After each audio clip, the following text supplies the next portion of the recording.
육체는 단지 나라는 존재의 껍데기일 뿐이었어요. 하얀색 빛의 공들이 어떻게 각각의 영혼과 얇은 무지갯빛 선으로 연결되는지를 보았지요. 그래서 그 빛은 이 완전하고 깊으며 무조건적인 순수한 사랑을 품을 수 있는 거죠. 나는 그 빛이 곧 나라는 사실을 깨달았어요. 죽음이 끝이 아님을 알게 되면 큰 평화를 얻을 수 있어요. 솔직히 임사체험 동안 그 아름다운 빛 속에서 진정으로 깨달은 점을 정리하는데 여러 해가 걸렸어요. 우리가 몸을 벗어나 빛 속에 있으면서 전이 되어 에고가 제거되고 뇌의 한계와 신체의 한계를 벗어났을 때 우리는 360도 모두를 볼 수 있는 관점을 가지게 돼요. 트라우마가 곧 치유를 위한 단서예요. 매 순간 당신이 있는 그곳이 바로 목적이에요. 일진이 좋든 나쁘든 애들에게 소리 지른 날이든 아니든 당신은 항상 영혼의 목적 안에 있어요. 여러분의 영혼은 여러분을 알고 있어요.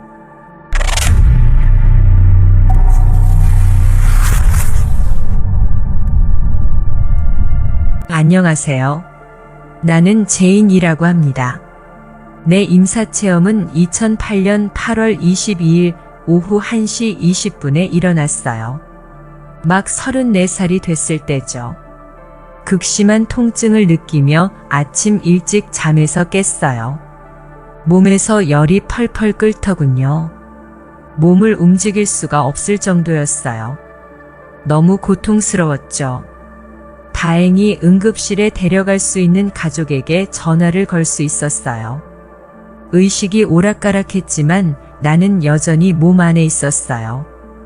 당시 아직 임사체험이 일어나진 않았어요. CT 촬영을 막 마친 후 응급실로 옮겨졌어요. 결과를 기다렸다가 다음 단계를 살펴볼 수 있도록 말이죠. 극심한 통증 속에서 여러 시간을 그렇게 보내고 있었어요.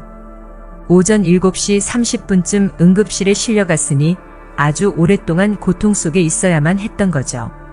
통증이 점점 심해졌고 열도 더 오르고 있었어요. 오랫동안의 고통으로 나는 아주 약해져 있었어요. 그래서 눈을 감고 들것에 누워 있는데 경련이 시작됐죠. 머리 쪽 압력이 너무 강해서 혈관이 튀어나오는 게 느껴졌어요. 그 압박감에 머리가 터질 것 같았어요. 더는 못 참겠다는 생각이 들자 나 자신의 내면으로 들어가기 시작했어요. 외부 세계와 주변 사람들, 내 몸 밖의 모든 것과 완전히 단절했죠. 내가 이렇게 죽는구나 하는 생각이 들더라고요. 죽는다는 게 이런 느낌이구나 싶었어요. 근데 난 무섭지 않았어요. 그건 단지 진실을 아느냐 모르느냐의 문제거든요. 그리고 바로 그 순간 나는 내 몸에서 튀어나왔어요. 더 이상 몸과 연결되어 있지 않게 된 거죠. 고통이 완전히 사라졌어요. 몸과 너무 떨어진 나머지 나는 방의 천장 위에 있었어요. 아래쪽을 내려다보고 있었죠. 들것에 누워있는 내 몸이 보였어요. 그리고 알 수 있었죠. 내 본질이 더 이상 그 몸의 일부가 아니란 걸요. 육체는 단지 나라는 존재의 껍데기일 뿐이었어요. 주변 사람들이 허둥대고 있었어요. 그들의 다양한 감정을 느낄 수 있었죠. 누군가는 겁에 질렸고 누군가는 당혹해하며 누군가는 무슨 일이 일어나고 있는지 궁금해했어요. 나는 순전히 관찰자의 입장에서 이 모든 걸 보고 있었어요. 무슨 일이 벌어지는지 집중해서 보고 있었죠.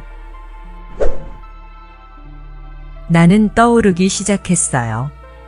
작은 하얀 에너지 공들이 이리저리 맴돌고 통통 튀는 것을 봤어요. 그 공들은 병원에 있던 모든 사람들의 영혼이었어요. 하얀색 빛의 공들이 어떻게 각각의 영혼과 얇은 무지갯빛 선으로 연결되는지를 보았지요. 그것이 바로 하나됨이며 우리 모두가 연결된 방식이에요. 그리고 그 순간부터 모든 것이 빨라지기 시작했어요. 터널로 아주 빨리 들어가는 게 느껴졌죠. 워낙 빨라서 롤러코스터를 탄 느낌이었어요. 무슨 일이 일어날지 알 수가 없었죠. 하지만 짜릿하고 신나는 일이었어요. 이 터널이 나를 어디로 데려갈지 궁금하면서도 즐거웠어요. 터널을 타는 시간은 아주 짧았어요. 바로 터널을 빠져나와 하얀 빛 속으로 들어갔어요. 터널 안은 매우 어둡고 검었는데 갑자기 환하고 아름다운 하얀 빛 아래에 있게 돼서 적응하는데 시간이 좀 걸렸어요. 잠시 적응할 시간을 가진 후 바로 느낀 것은 엄청난 양의 사랑이었어요.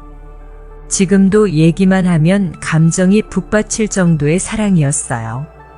살면서 경험한 가장 순수하고 무조건적인 사랑이었죠. 내가 살아오면서 어떤 일을 했든 어떤 일을 겪었든 상관하지 않는 나에 대한 순수하고 무조건적인 사랑이었어요. 내가 지상에서 그 사랑의 감정에 가장 가까이 다가간 것은 딸이 처음 태어났을 때였어요. 임사체험을 겪은 이후에 가지게 된 아이예요. 처음 내 손에 아이가 쥐어졌을 때 나는 아이는 나의 눈을 서로 바라봤던 순간을 기억해요.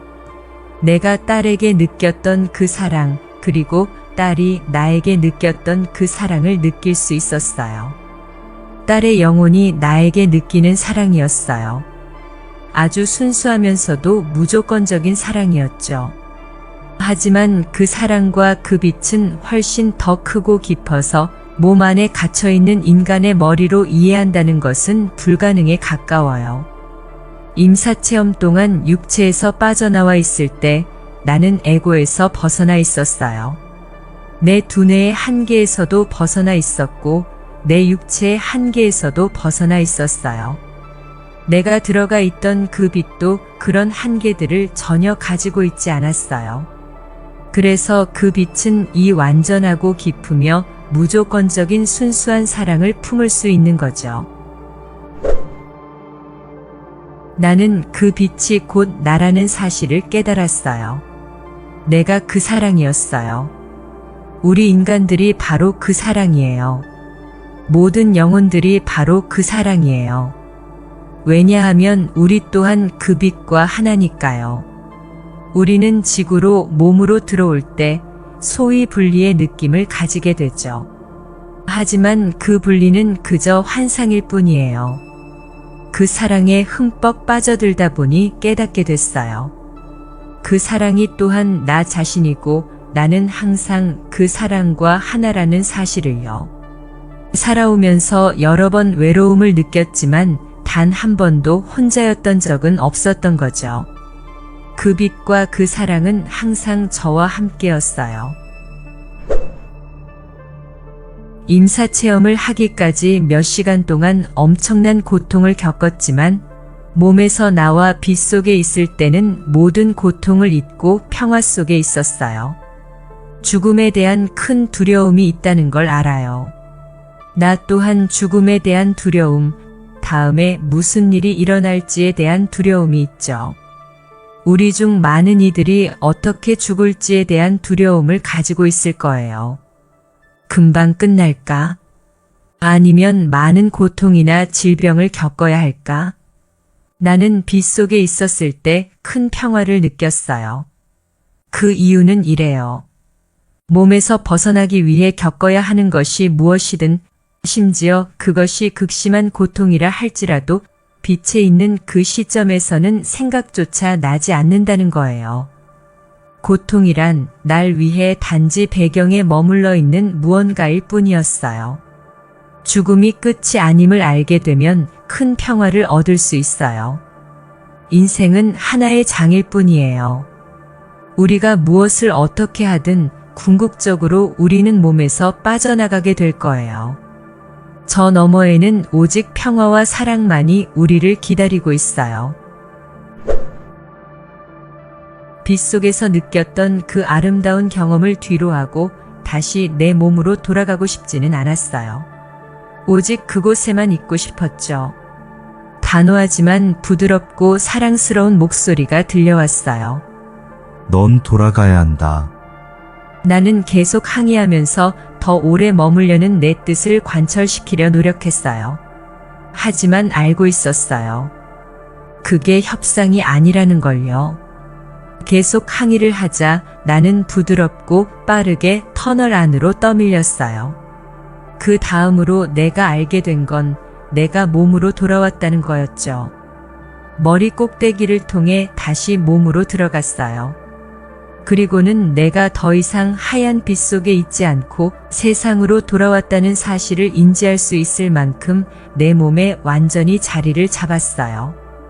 고통이 빠르게 돌아왔어요. 그리고는 그날 저녁 늦게까지 몇 시간 동안 의식을 잃은 상태로 보냈어요. 결국 다음날 아침 요관에 신장 결석이 끼어 있다는 사실을 알게 됐어요. 일반적으로 신장에서 걸러지는 모든 독소가 내 몸의 혈류로 다시 들어가고 있었던 거죠. 혈류 전체가 심각하게 감염된 상태였어요. 감염된 장기가 차례로 기능을 멈추고 있었고 결국 폐혈성 쇼크에 빠진 거죠. 겁에 질린 채 걱정스러워하는 가족들이 보였어요.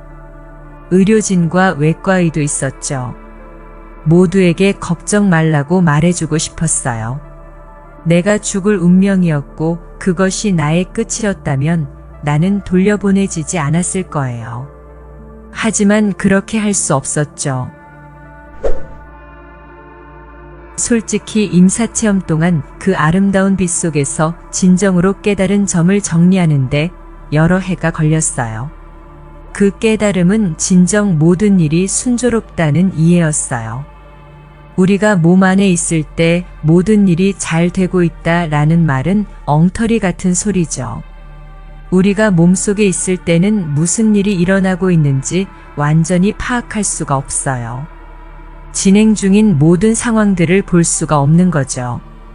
우리가 몸을 벗어나 빛 속에 있으면서 전이 되어 에고가 제거되고 뇌의 한계와 신체의 한계를 벗어났을 때 우리는 360도 모두를 볼 수 있는 관점을 가지게 돼요. 우리가 360도 관점을 가지게 되면 다시 말해 완전한 그림을 가지고 있고 그리고 그 완전한 그림을 볼 수 있을 때 모든 것이 잘 되고 있다는 말이 완벽하게 이해될 거예요. 그 이해는 내가 몸으로 돌아온 후에도 큰 평화를 가져왔어요. 나를 항상 평온한 자리, 흐름에 내맡기는 자리에 머물도록 도와주는 구절이 있어요. 자연은 서두르지 않으나 모든 것을 이룬다. 이 구절에는 많은 진실이 담겨 있어요. 우리는 자신만의 방식을 내려놓고 모든 일이 일어나도록 허용할 수 있어요. 그리고 임사체험 후에 나는 나의 트라우마를 들여다보고 그 트라우마를 치유해야겠다는 강한 의욕이 생겼어요. 치유가 늘 즐겁진 않아요. 하지만 그럴 만한 가치가 충분히 있죠. 왜냐하면 우리는 자기 안에 있는 그 구멍들을 다시 메우고 완전하다는 느낌을 갖고 싶어 하니까요. 그래야 진정한 자기 자신으로 평온하게 살아갈 수 있을 테니까요. 그리고 자기 영혼의 목적에 맞는 풍요와 사랑과 기쁨을 경험할 수 있겠죠. 트라우마가 곧 치유를 위한 단서예요. 트라우마와 그것의 조절. 이런 것들을 통해 우리는 배움을 얻어요. 우리 부모들과 돌보미들은 주어진 상황에서 최선을 다했다고 진심으로 믿어요. 이렇게 믿고 또 말할 수 있기까지 시간이 좀 걸렸어요. 그리고 내 마음속 응어리를 치유하는데도 시간이 걸렸죠. 일단 그 치유의 상태에 도달하면 그 안에도 많은 평화가 있어요. 우리가 트라우마와 상처를 돌아보고 치유하기 위해 할 수 있는 일을 한다면 우리에게 있는 그 구멍들이 다시 메워지기 시작할 거예요. 상처들도 치유되겠죠. 우리는 이 땅에서 온전함을 느끼기 시작할 거예요. 우리의 진정한 목적을 실현할 수 있을 거예요. 매 순간 당신이 있는 그곳이 바로 목적이에요. 이 사실을 알면 깊은 평온을 얻을 수 있을 거예요. 일진이 좋든 나쁘든 애들에게 소리 지른 날이든 아니든 당신은 항상 영혼의 목적 안에 있어요. 왜냐고요? 우리는 배우기 위해 여기 있는 거니까요. 우리는 영혼의 목적에 딱 맞게 매일 완벽할 순 없어요. 우리는 모두 배우고 있는 중이에요. 우리는 모두 진화하고 있는 중이에요. 우리 모두는 각자의 길을 따라 나아가고 있어요. 우리가 배우기 위해 이곳에 있는 동안 학교는 지구고 지구가 곧 학교예요. 종종 힘든 학교처럼 느껴지기도 하죠. 하지만 모든 게 심각한 건 아니에요. 학교에는 운동장이 있잖아요. 그러니 나가서 운동장을 찾고 즐거운 시간을 보내보세요. 매사에 그렇게 맹렬할 필요는 없어요. 때때로 우리는 조금 가벼워질 필요가 있어요. 운동장의 아이들을 보면 그들은 놀기 위해 게임을 발명하곤 하죠. 아이들은 정말 다양한 아이디어를 가지고 있어요. 아이들은 게임을 할 수 있다는 설렘으로 가득 차 있어요. 바로 그 운동장에 어른들이 있다면 어떨까요? 어른들이 가장 먼저 할 일은 이 게임에서 잘못될 수 있는 모든 것을 생각하는 걸 거예요. 그게 잘못되면 어떡하지? 규칙은 어떻게 되고 역할은 또 어떻게 되지? 정말 심각하죠. 때때로 심각할 필요는 있어요. 하지만 아이들에게서도 많은 것을 배울 수 있다는 걸 잊어선 안 돼요. 모여서 게임을 하거나 즐거운 시간을 보내며 단지 기분이 좋아지는 일들을 하는 거죠. 바로 거기에 우리가 배울 점들이 많아요. 우리 모두에게는 매일의 목적이 있어요. 우리 모두에게는 궁극의 목적도 있죠. 때로는 그 목적이 바로 존재함 그 자체일 수도 있어요. 여러분들이 항상 뭔가를 하고 또 해야만 하는 건 아니에요. 종종 존재함만이 필요한 전부일 때가 있는 법이죠. 왜냐하면 존재함 자체는 흐름을 허용하기 때문이에요.